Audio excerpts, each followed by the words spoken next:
It's crypto spring. Crypto spring often squirts up, chops back, goes sideways, frustrates you, goes the opposite to the direction you think it's going to go, and then powers ahead. That's what crypto spring is like. Same with macro spring. They're all the same thing. So we've been very sideways. And the reason being is liquidity has not been going into any of the system. So it doesn't spill into this. And without liquidity, it's going nowhere. So we wait for that to happen. And, we're getting catalysts forming. If you look at the chart, we talked about this last week in New York, the chart of the BKX or the KRE, you look at the chart of bond yields, right? We're getting to the point where somebody's going to have to say enough. And that's the kind of trigger we're looking for when the narrative shift comes. Will the GDP numbers get revised lower tomorrow? Don't know. There's a possibility because everything's getting revised lower.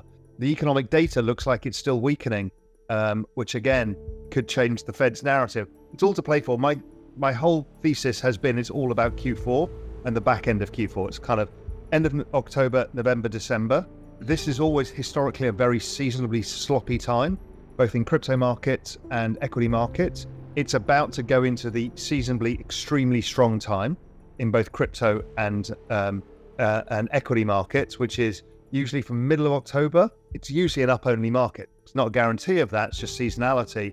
But that's kind of where I am. So I'm observing the fact that the dollar's been screaming higher, bond yields have been screaming higher, and crypto's gone sideways. That tells you something in itself. Yeah. These stresses and strains in the system were there and have been there since 2008. And that's not gone away. And we just knew when we launched the thing is we had to help as many people as possible navigate the complexities of the economic environment. And it's only got more complex as we've layered in this exponential technologies. We've layered in cryptocurrencies, and then we've layered in geopolitics in another way as well. So suddenly the whole world's spinning faster and faster and faster, and you don't want to get thrown off. And that's really what we set up to do.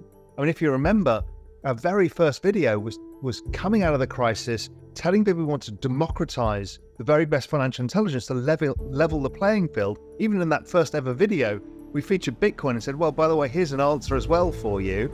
And we've gone through this, over the 9 years. Somebody said, well, what's 9 years in investing lives? It's like a million years. We need a trusted source, a place where you can get valuable information and process it in your own way to fit your own framework. And then on top of that, I remember, we'll go through the story in a minute, the story of launching, when we were launching the new platform, and here we are launching the new Real Vision platform, where we've kind of hypercharged everything and said, not only do you need the information now, we need to help you turn that into knowledge and then wisdom by giving you the tools and incredible super network of people around the world. So, again, we're trying to change the game, keep ahead of what's going on to help people navigate all of this. If it's being suppressed, there's a bit of an overhang from the FTX sales, the Mt. Gox sales, and there's a whole bunch of stuff that needs to get liquidated. That's happening over time.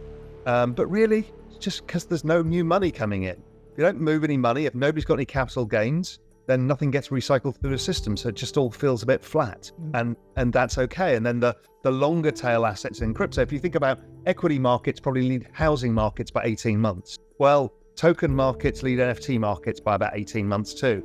And NFTs are in the world of pain stage now that crypto was going through in the kind of May to October phase. So, it's patience, it's the macro cycle. This is how it plays out. It takes time. So this is the RV network brought alive. And this map of the world shows you RV members, and you can dig in to quite granular detail, find out who's in your town, who's in your city. But you want to see how bloody global this thing is. I mean, look at this. We've got people in Sierra Leone, Kenya, South Africa, all over the place. And that global network, Australia's a huge crowd in Australia.